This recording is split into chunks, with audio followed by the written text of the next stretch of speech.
আসসালামু আলাইকুম। পিছনে দেখতেছেন কলা গাছ, আর কলা গাছে কলার ছড়ি হয়েছে। তো দুইটা ছড়িতে থুর আছে, 4টা ছড়ি ধরেছে, এর মধ্যে দুইটা থুর আমার স্বাস্থ্য ভাই সে কাটছে, আর দুইটা থুর আছে, থুরগুলা কাটতে হবে, কলার থুর। ভিডিওতে অবশ্যই আপনারা দেখবেন। তো বড় তুর এটা আমার ছোটো ভাইকে দিয়ে কাটাচ্ছি, যেহেতু আমি আমার ছোটো ভাই একটু লম্বা আমার চাইতে, সে লাগ পাবে, এই জন্য তাকে দিয়ে কাটাচ্ছি। আর যে ছোটো সাম্পা কলার তুরটা সেটা আমি কাটবো।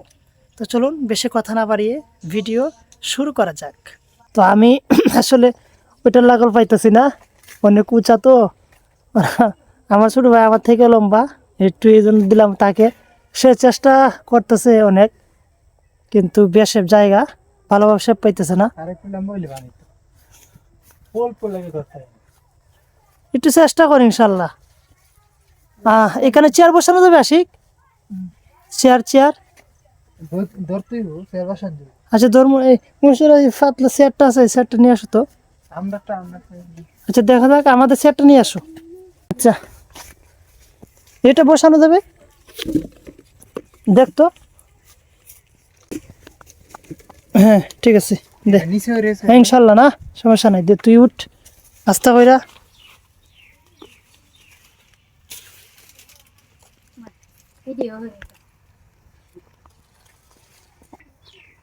হ্যাঁ ধরছে ধরছে ধরছে, এভাবে না, এভাবে দে।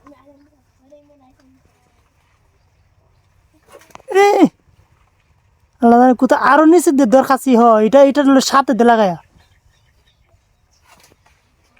এই তো হয়ে গেছে।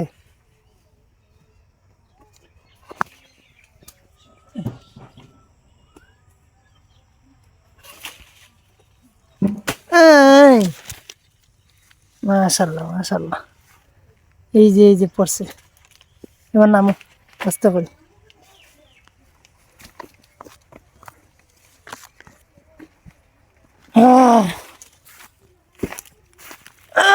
শুক্রিয়া, দেখেন মাশাল্লাহ এটা অনেক বড় হয়েছে। এটাকে বলে কলার তুর, দেখছেন অনেক বড় মাশাল্লাহ, একদম 2-2.5 কেজি তো হবেই বটে। এবার আমি আমার ছোটো ভাই পারছি এটা বড়টা, এবার আমি পারবো এটা। এই যে এটা, এটা ছোটো সাইজ, অনেক ছোটো দেখেন। এই যে এটা এটার তুলনায় এটা দেখেন কিচ্ছুই না। এটা আমি আমি আমার হাতে পারছি, এটা আমার ছোটো ভাই পারছে। ঠিক আছে, দেখলাম তো একটু আগে আমার যে ভাই পারছে সে এটা পারলো, আর আমি সবে মাত্র এটা পারলাম ছোটটা। এটা হচ্ছে চিনি চাম্পার কলার তুর, আর এটা হচ্ছে ফরা কলা, অনেক মিষ্টি। কলার সাইজ বড় তো এই জন্য কলার তুর বড়, আর এটা কলার সাইজ ছোটো, কলার তুর ছোটো। ঠিক আছে, তো এটা পারার উদ্দেশ্য হলো, আমাদের গাছে কলার ছড়ি 4টা ধরছিল। ঠিক আছে, এর ভিতরে 2টা ছড়ির তুর আমার চাস্তো ভাই সে কেটে ফেলছিল, আর এবার আমি আসতে দিকে আর 2টা, আর এই 2টা থুর এই জন্য আমি কেটে ফেললাম। কারণ হচ্ছে এটা ভিতরের অংশ খাওয়া যায় আলহামদুলিল্লাহ, এটা অনেকজন অনেক সিস্টেমে খায়, অনেকে আবার কি জানি বাজু করে খায়, আমাকে বলছে, আমরা এভাবে খাই নাই। আর ভিতরের অংশগুলো আমি শুধু খাই আর কি, একদম ভিতরের অংশগুলো আলহামদুলিল্লাহ অনেক ভালো লাগে। ঠিক আছে, এই জন্য ভিডিওটা করলাম, আপনাদের সাথে শেয়ার করলাম। ভালো থাকবেন, সুস্থ থাকবেন, সবাইকে আসসালামু আলাইকুম।